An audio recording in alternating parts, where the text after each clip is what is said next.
The Brandon Peters Show may contain explicit language and detailed plot points. For more information on the show, stay tuned to the end of the episode.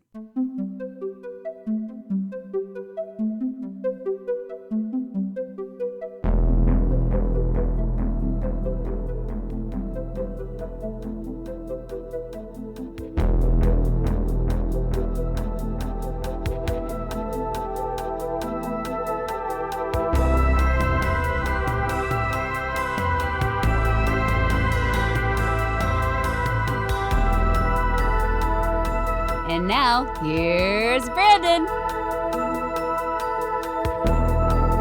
Welcome to Old Space Show. I'm Brandon, and this is my companion, Russell McGee. All right, the series of Old Space Show follows the simian-tastic adventures of Galen and his two astronaut pals as they wade their way through the futuristic Earth in the short-lived television version of Planet of the Apes.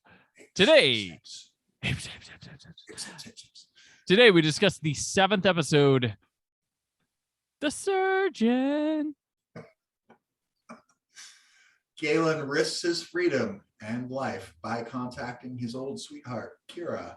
When Verdon is seriously injured, Kira is now a talented and forward-thinking surgeon, and Galen shares with her a forbidden book of human anatomy that he and Burke stole from Dr. Zaius's home with her. All right, this is directed by Arnold Lavin, who directed The Trap. Yeah, I went there again with that title. How can you not? Written by Barry Oranger, he of lots of TV that we always talk about.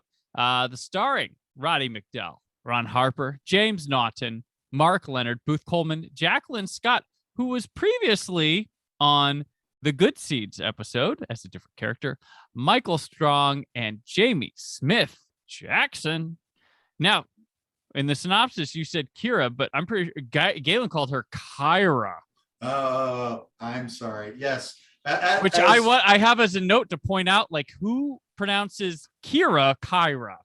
Right. Because it is 100% spelled Kira. Now, if it was with a Y, I would be like, okay, got Kyra, sure. But this is Kira. So you and I will just keep it to Kira.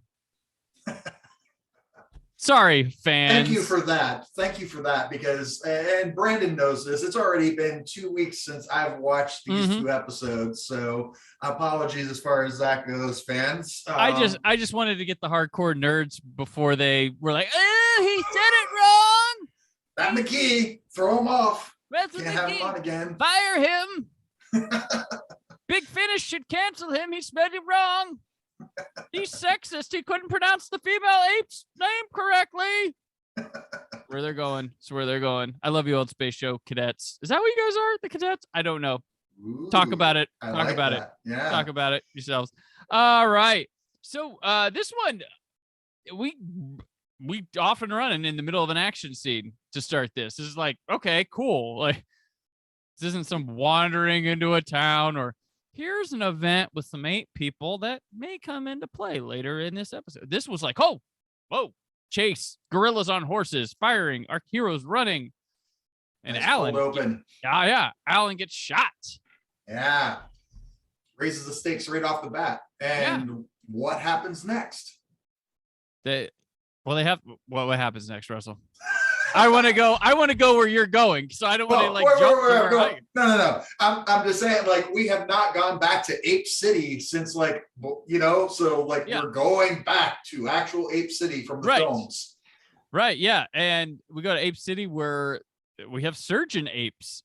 And then how this show turned into a primetime hospital melodrama in seconds. Like the first scene with the Kira and her friend, her pal, is like anything out of Saint Elsewhere or, any hospital drama. It's like perfectly written to almost parody level. It's like, I want to give it genius credit. Like, they did their homework. They knew how to write that hospital melodrama, and it's a perfect introduction to these two characters. Well, we've talked about this before, that they seem to be like going the foray as far as the different like TV shows that are like prime time at the time. So now we're getting the hospital drama. Yes, and I think it's great because for the first time, when they do this, it feels like it has the Planet of the Apes touch to it. Like it feels like 100%. in the home of Planet of the Apes. Agreed. I'll jump out. You and I talked right before this episode's excellent. It is of the really, show. really this good. is really, really good. I don't think this isn't like a mythology pushing episode, but it's a really good procedural episode for the Planet of the Apes. And it borrows something that could have been in other shows, but the way they tell it could only be here in Planet of the Apes. Like only here. Maybe not, but I'm saying it's strongly here for the apes, which is great. Like this is what I'm talking about. Like the other ones, like, oh, we have a gladiator episode, we have them trapped, and there's nothing to it. This one has got to be. There's like some real meat for the characters, and then even your guest stars this time. We've talked about this with different episodes, but there's like a arc that we have with the father and daughter, and how she ends up being a like pivotal role in how they actually solve things in the episode. Right. Yeah, there's a lot of stuff that's set into motion, little beats that play, a lot of setups, reveal, payoffs, right. and it all successfully comes full circle together with it, and not in some forced kind of way. It's harmonious the way it delivers. So basically, the backdrop of this episode, folks, he's shot. They have to take him to Ape City. Galen's a former fling friend to his, a woman surgeon, a chimpanzee. They were engaged, right? They were engaged. Yes, they were engaged.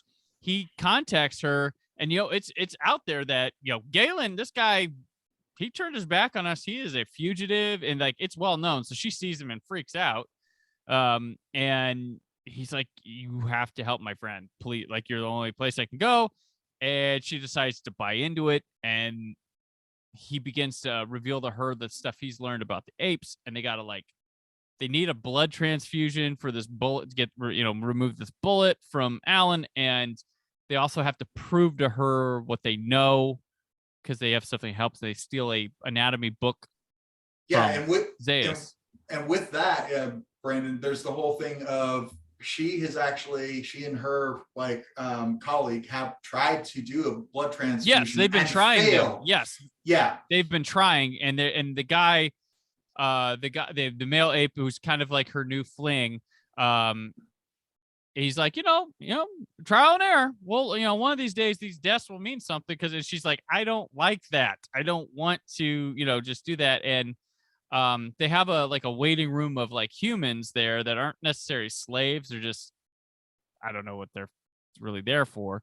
And there's a whole story there where there's a woman who is just neglected and treated like crap by this one guy. She's like, doesn't even have a name. Shouldn't even have a name. And come to find that she was part of a failed blood transfusion with her brother, and they didn't have matching blood types. So he was killed because the blood transfusion wouldn't work. So he considered her to have cursed blood. So the father, it's her father, and her brother was the one. So like he loses his son, and then essentially shuns the daughter after that. Right. And while it's kind of obvious, it's going to come down to her being the blood. When blood transfusion is brought up, it's obvious it's going to be her that's going to save it. I thought there's a chance the father might be the person who does the blood transfusion and it works, but I'm like, it's pretty sure. But sometimes things need to play as you expect them to. Sometimes things just work really well when you do that. And this has the fact that she's the one who gives the blood transfusion isn't the most important part of that. Like, it's held in surprise in the script, but that's not the most important part of it. I personally, it's the payoff at the end as far as how they have that emotional resolution between the father-daughter. Mm-hmm. Yeah, definitely. But yeah, he's like really crappy to her. There's a lot of stuff with Peter, trying to talk through things with it. And Galen, during this time, he goes under like the gaze. Is he calling himself Dr. Adrian, or is Dr. Adrian the other guy? Because I think Galen was calling him. I don't know right off. I think that's who they try to pass Galen off as to like gorillas and people that don't know him as Dr. Adrian. But we have surgical gowns on apes. That's something we didn't have from the movies. made these blue surgical gowns. So new apparel for the action figure variants, if you will, for Planet of the Apes. I don't see it's Dr. Stoll is the other one. So okay, yeah. So so right. Yeah, he goes under Dr. Adrian. Yeah, and the fact that there's a trust thing that she decides to pull this guys for Alan to say who she is, not give up Galen and his friends, and then also that they buy the trust into her to be like, we got to go get this book. We have to leave him here with you, and we got to go get it. Like it's kind of suspenseful because like, oh, what's gonna happen in this time here? Like they really just left him with her. She could turn on him at any minute, or that guy could come in and she doesn't know how to like cover. Yeah. So it was a really tense moment while they go to get that. And then they like try to hide like a bust of Zaius. Or was that the next episode? I was gonna say no. Yeah. Sorry. But they find the anatomy book, which is like it's in Zaius' office. Yeah, it's in Zaius' office, and it's like a shock to her to see it. Like, what? How do you? And like these like humans used to write books. Like that's a thing, and that there's more advanced knowledge there than what they know. Right. Now. And she's like, well, why would Dr. Zaius, like, how she's like, and it's got like a great, like the great line. I wrote it down. Like, Zaius was afraid it would be the end of our civilization. She's like, what do you mean? He's like, if humans could write books like this, why would they be fit to be slaves? I was like, yeah, big point. And that's kind of one of the best, like, I don't know, like excuses for Dr. Zaius ever put up there as to why he does what he does from ape to ape that you've seen in these. Usually it's just like, shut up, no questions. It's like, okay, well, that you could tell an ape, and an ape could either go with Zaius or decide on their own way. Like it's a 50-50 for the apes. Like we know, like, hey, it's not cool to do that to humans because we're humans, we don't like to see it, but yeah, and off of that, your point that you made earlier, as far as the other humans being used for essentially lab experiments, not only is it a commentary on the slavery that we normally have been, brought in as far as the storytelling here in the series, but like the other thing that like it's a social commentary on is essentially, animal experimentation. So that was interesting too. Yeah. Definitely. I mean, there's a lot just going on. I mean, this is ideally just a limited location episode, but man, they make the most of these scenes in them. Like it's so packed.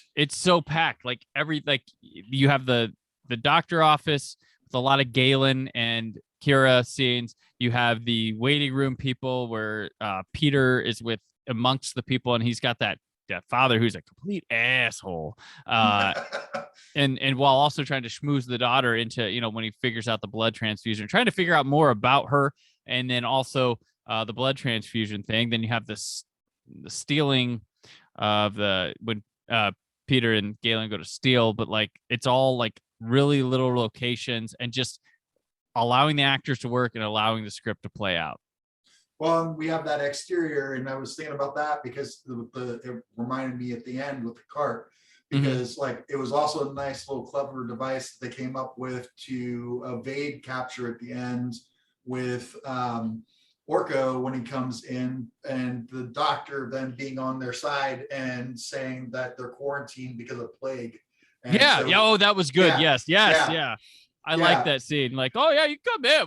They're just dying of plague over here. We got a room full of it, and they're like, I'm okay.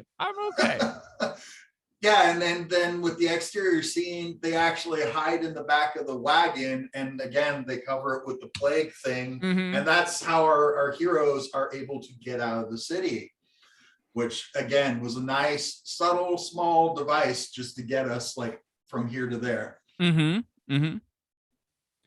Yeah. And then we actually have a whole surgery scene that happens in this, and I love the ape breathing apparatus. Like there's no like real electronics, but like it's very neat and ape-like. I don't know how it works. I don't know if they were putting anesthesia or anything through them, but it was there. No. But it almost looks like a leather bladder the way it was, Yeah.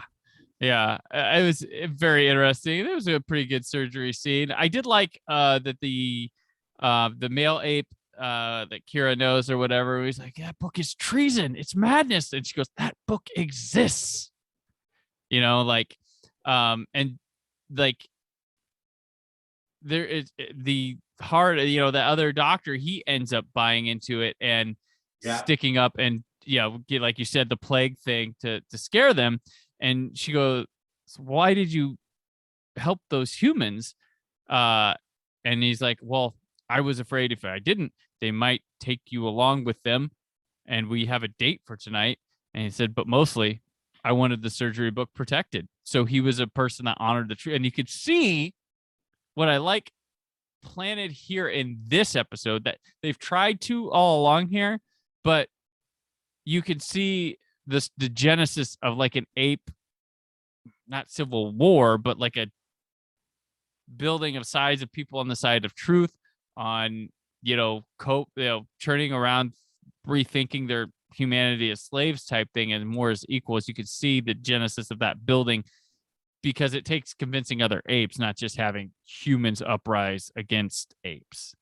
And that's a really cool seed to plant for the show to build on and continue with, to have other apes believe in the truth. And it's a small thing that you just said a moment ago, but it goes into like more of like what's an established form of storytelling now. But the whole date thing, it's the opening and closing image for the whole thing, because like they start with them like flirting in the opening. And setting up that, oh, we're going to go on a date tonight. And then we get that resolution at the end. Yeah. Definitely. Yeah. And so just really good stuff. I mean, this one, like, hats off for the script. This guy only wrote this episode. Shame, because, hey, you want to come back here? Hitter here. If you had an episode, I mean, if you were having an episode that, you were in the, they map out in the old days, they have so many episodes. Well, money's going to come tight here. We have a one location episode. I would get this guy. Like he made the most of every scene in this thing. Like there are ones of these that were more adventurous, more action packed, that felt just, and this one moved. Like, yeah, I almost wanted this to be like a two-parter, just keep with it. But yeah, it was definitely enjoyable. A highlight episode so far. Very emotionally engaging. Yeah. Starting to turn a corner, I feel, with with things. The next episode will be another piece of that too. And I believe it wasn't the previous episode, but the one before that was really good too. So, we had the Tide right before this, correct? The Legacy was the one before. Was that the one before? The Tide was before this. And then before that was the Legacy one. Yeah, now I'm looking. Like I remember there was one Dynamite one in there that Tomorrow's Tide, and the Legacy was before that. So and Good Seeds was there right before that. Right. Those. Well, I can't remember. Yeah, those. It wasn't. Yeah, it wasn't. The Trap. Yeah, it was probably the Legacy. It was the Legacy, the Jackie Hurl alien one. Yeah, that was a really good one. Yeah. Where the fake son and daughter. Yes. Son and mother thing. That was it. That was the one. I definitely did like that one quite a bit. So, But any more on the Surgeon? No, just that, as we've said, it's an excellent episode that I think any Apes fans would appreciate for this series in particular. Yep. And Roddy McDowell celebrated his 46th birthday during this shoot. Really? Mm-hmm. Did they do anything special? Yeah, they got him some sort of like wine glass set. He was like really into collecting that, and he was excited about it. That's cool. Found some set notes that mentioned a first-hand account of celebrating his birthday there. So, but now it's time to take our stinking paws off this damn dirty episode. Russell, Thank you as always. And until next time, where can people keep up with you? As I said, you can find me at Indiana Public Media, where I work with my day job at WTIU and WFIU. Or if you're more into the sci-fi things, check out bigfinishproductions.com. And I also work on their Doctor Who, specifically the Gallifrey series for them. He's kind of good at it too. Well, thank you. All right. Hashtag Ape Blood. Sounds cool. And I'm on Twitter and Instagram at Brandon 4K UHD. I like. Sorry. For the audio people, he tapped evade in there.